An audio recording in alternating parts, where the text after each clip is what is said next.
Assalamualaikum warahmatullahi wabarakatuh.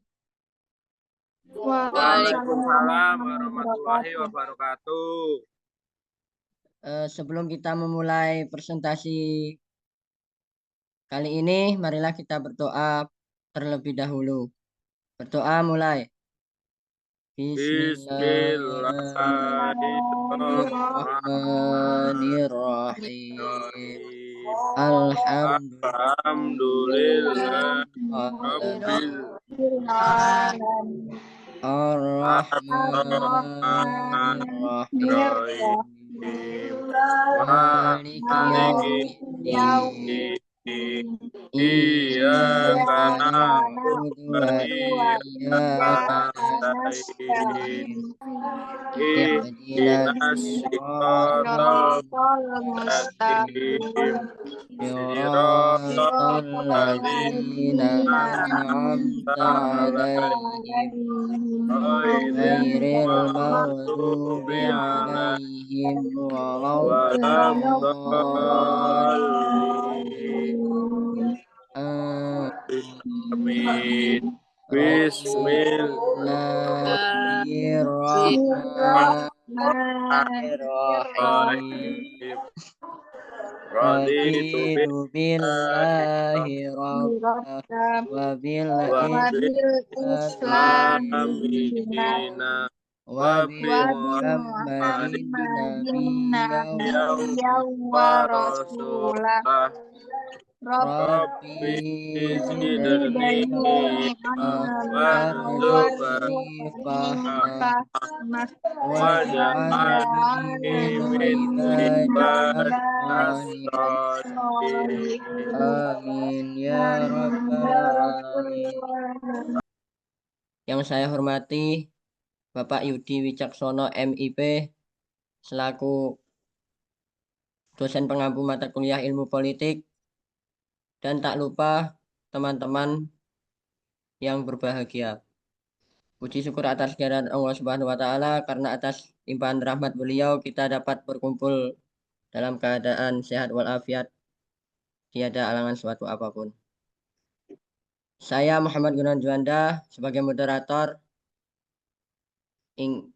ingin memandu diskusi kali ini. Yang pertama pembukaan, yang kedua yaitu sesi pemaparan materi, yang ketiga yaitu sesi pertanyaan, yang keempat adalah penutup. Baik, langsung saja yang kedua yaitu pemaparan materi. Kepada yang bertugas saya persilakan.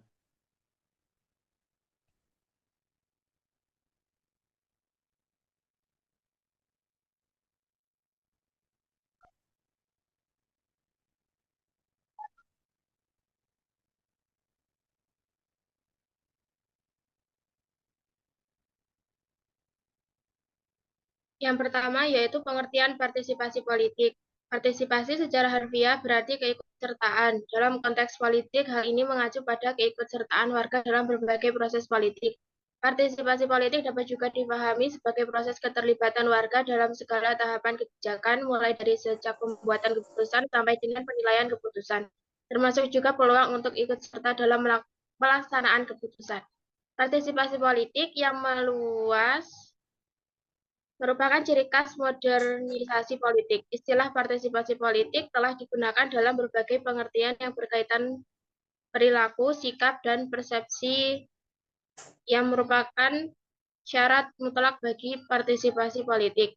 Dari definisi di atas, kita dapat menyimpulkan bahwa partisipasi politik adalah kegiatan warga negara yang bertindak sebagai pribadi-pribadi yang dimaksudkan untuk mempengaruhi pembuatan keputusan oleh pemerintah.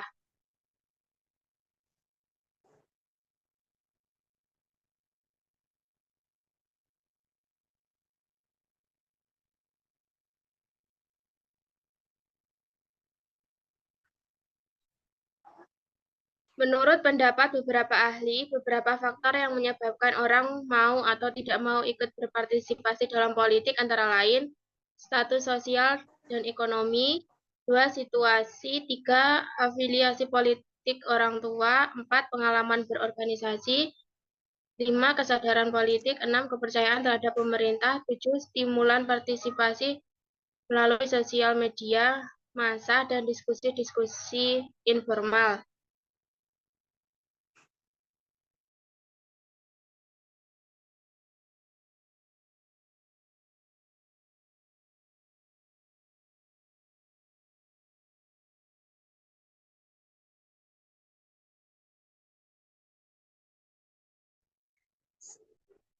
Selanjutnya yaitu bentuk-bentuk partisipasi politik. Yang pertama yaitu konvensional dan yang kedua yaitu non-konvensional.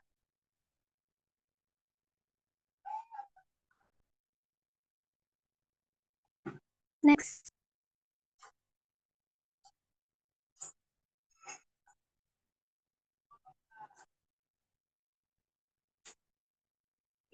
Sebelumnya, Mas.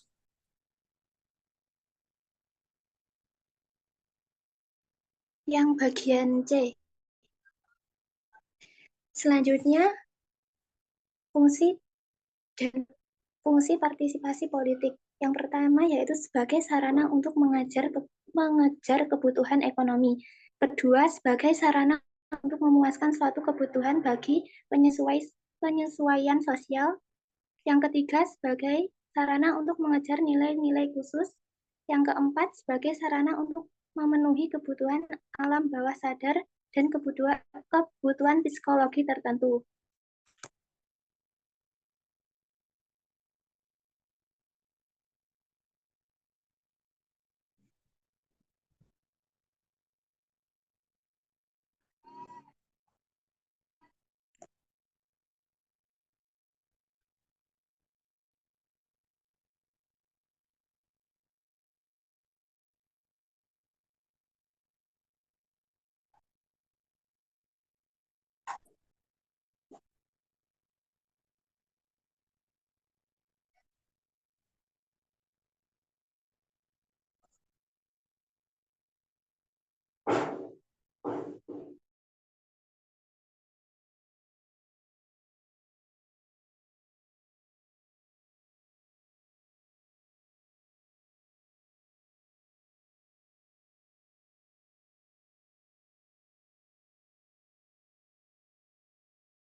Yang D adalah tugas partisipasi politik. Yang pertama adalah untuk mendorong program-program pemerintah. Hal ini berarti bahwa peran serta masyarakat diwujudkan untuk mendukung program politik dan program pemerintahan. Yang kedua, sebagai institusi yang menyuarakan kepentingan masyarakat untuk masukan bagi pemerintah dalam mengarahkan dan meningkatkan pembangunan. Yang ketiga adalah sebagai sarana untuk memberikan masukan, sarana dan kritik terhadap pemerintah dalam perencanaan dan pelaksanaan program-program pembangunan.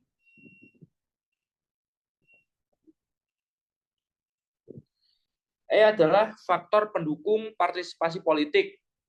Yang pertama adalah pendidikan politik. Menurut Ramlon Nangning, pendidikan politik adalah usaha untuk memasyarakatkan politik dalam arti mencerdaskan kehidupan politik rakyat, meningkatkan kesadaran setiap warga negara dalam kehidupan berbangsa dan bernegara. Yang B adalah kesadaran politik. Menurut Taupan, kesadaran politik adalah suatu proses batin yang menampakkan keinsafan dari setiap warga negara akan urgensi kenegaraan dalam kehidupan masyarakat dan bernegara. Yang ketiga adalah sosialisasi politik. Sosialisasi politik adalah istilah yang digunakan untuk menggambarkan proses dengan jalan mana orang belajar tentang politik dan mengembangkan orientasi pada politik.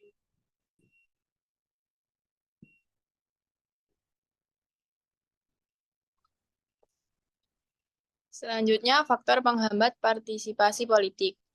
yaitu apatis atau masa bodoh. Dapat diartikan sebagai tidak punya minat atau tidak punya perhatian terhadap orang lain, situasi, atau gejala-gejala. Yang kedua, sinisme. Menurut Anger diartikan sebagai kecurigaan yang busuk dari manusia. Yang ketiga, alienasi. Menurut Lena sebagai perasaan ketersaingan seseorang dari politik dan pemerintahan masyarakat. Yang keempat, anomi. Yang oleh Len diungkapkan sebagai suatu perasaan kehidupan, nilai, dan ketiadaan awal. Dua, budaya politik. Budaya politik dapat dimaknai pola pikir, perilaku, sikap, dan peralatan berkenaan dengan kebijakan dan pemerintahan. Pemerintah dalam sikap politik yang dilandasi kearifan dapat tumbuh kebijakan politik atau politika virtu.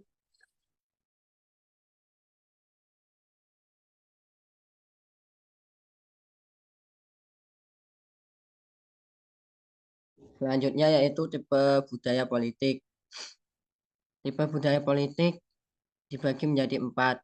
Yang pertama adalah budaya politik kaula. Budaya politik kaula yaitu di mana anggota masyarakat mempunyai minat, perhatian, mungkin pula kesadaran terhadap sistem sebagai keseluruhan, terutama terhadap segi outputnya. Selanjutnya yaitu tipe budaya politik parokial. Tipe budaya politik ini berarti terbatas pada wilayah atau lingkup yang kecil atau sempit, misalnya seperti bersifat provinsial. Selanjutnya yaitu tipe budaya politik primordial. Tipe budaya politik primordial ditandai adanya ikatan-ikatan atau kepentingan-kepentingan secara rasional individual atau sekelompok berada di atas kepentingan hidup bersama. Selanjutnya yaitu partisipan, budaya politik partisipan. Budaya politik partisipan ditandai oleh adanya perilaku seseorang menganggap dirinya ataupun orang lain sebagai anggota aktif dalam kehidupan politik. Selanjutnya yaitu anekaragaman budaya politik di Indonesia.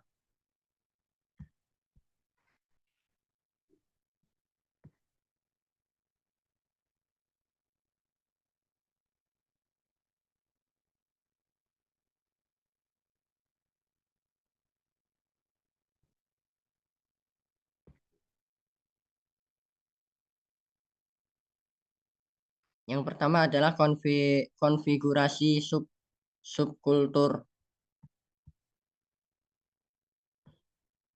Konfigurasi subkultur di Indonesia masih aneka ragam walaupun tidak sekompleks yang dihadapi oleh India yang menghadapi masalah perbedaan bangsa, agama, kelas, kasta yang semuanya relatif masih rawan. Yang kedua adalah parokial. Parokial, kaula, dan partisipan. Budaya politik Indonesia yang bersifat parokial, kaula di satu pihak dan partisipan di lain pihak.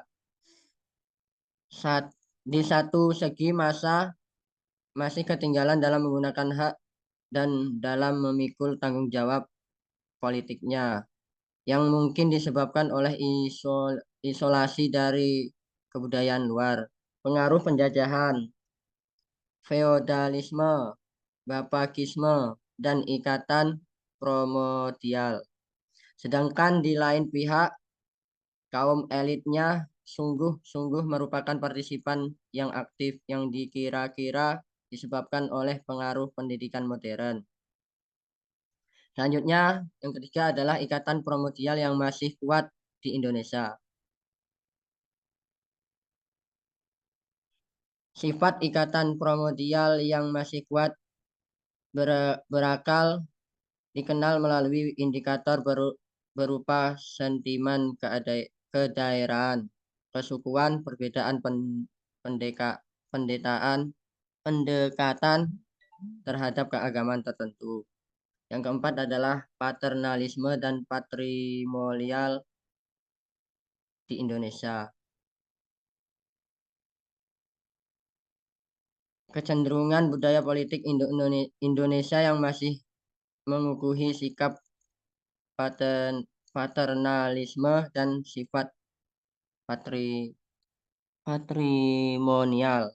Sebagai indikator antara lain dapat disebut bapakisme, sikap asal bapak senang di Indonesia. Di Indonesia, budaya politik tipe parokial kaula lebih mempunyai keselarasan untuk tumbuh dengan persepsi masyarakat terhadap objek politik yang menyadar atau menundukkan diri pada proses output dari penguasa.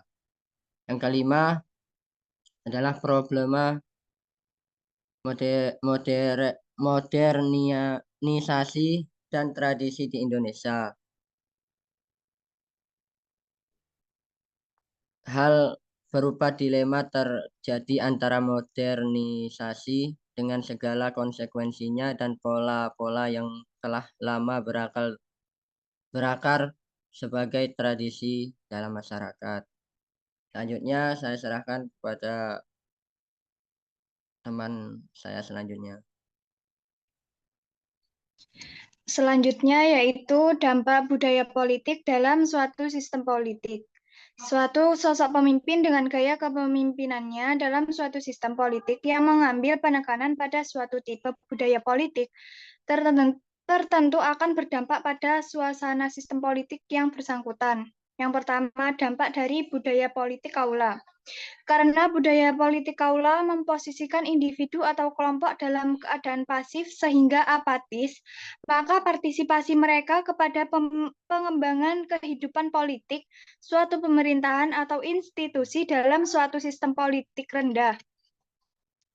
Pada gilirannya, lembaga tidak dapat memanfaatkan potensi mereka untuk peningkatan lembaga dan kesejahteraan umum atau bersama. Pada sisi lain, budaya politik kaula dapat membentuk kepemimpinan korup, otoriter, dan juga despotis. Yang kedua yaitu dampak dari budaya politik parokial. Karena budaya politik parokial ini memposisikan individu atau kelompok dalam lingkup kedaerahan yang sempit, maka partisipasi mereka kepada pengembangan kehidupan politik, suatu pemerintahan atau institusi dalam suatu sistem politik terkotak-kotak berdasarkan asal daerahnya masing-masing. Pada gilirannya, partisipasi individu atau kelompok terhadap pengembangan kehidupan politik, suatu pemerintahan atau institusi dalam suatu sistem politik itu rendah dan kesejahteraan itu tidak merata. Selanjutnya, dampak dari budaya politik primordial. Karena budaya politik primordial memposisikan individu atau kelompok pada pilihan pertemanan atau perhimpunan yang sempit untuk memuluskan kepentingannya dalam suatu sistem politik, maka kontribusi atau partisipasi individu atau kelompok terhadap pengembangan kehidupan politik suatu pemerintahan dalam suatu sistem politik itu menjadi terbatas. Individu-individu atau kelompok-kelompok terfragmentasi ke dalam kepentingan-kepentingan yang dapat saja menghambat atau bahkan anti kemajuan suatu pemerintahan dalam suatu sistem politik di mana mereka berada. Yang keempat, dampak dari budaya politik partisipan. Karena budaya politik partisipan memposisikan individu atau kelompok sebagai suatu anggota aktif dari suatu pemerintahan dalam suatu sistem politik, maka kontribusi atau partisipasi individu atau kelompoknya terhadap perkembangan kehidupan politik suatu pemerintahan itu menjadi tinggi. Oleh karena kepemimpinan memperhatikan prinsip-prinsip persamaan kebebasan, partisipasi, transparansi, toleransi, dan akuntabilitas publik dari demokrasi, maka dapat mendorong partisipasi aktif dalam suasana demokratis dari segenap warga yang pada gilirannya lembaga bisa memetik kemajuan kehidupan politik dalam suatu sistem politik yang signifikan.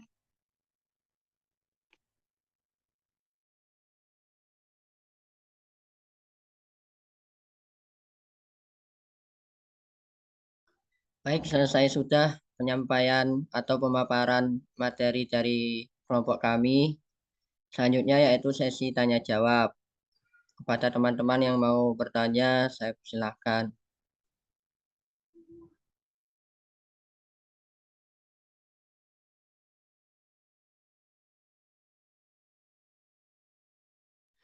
Mas, maaf Mas, sesi tanya jawabnya lewat WhatsApp. Oke. Selanjutnya yaitu penutup. Terima kasih kepada teman-teman yang telah berpartisipasi dalam diskusi kali ini. Saya mewakili kelompok sangat berterima kasih pada kalian. Wabillahi taufiq wal hidayah. Wassalamualaikum warahmatullahi wabarakatuh. Waalaikumsalam warahmatullahi wabarakatuh. Semangat.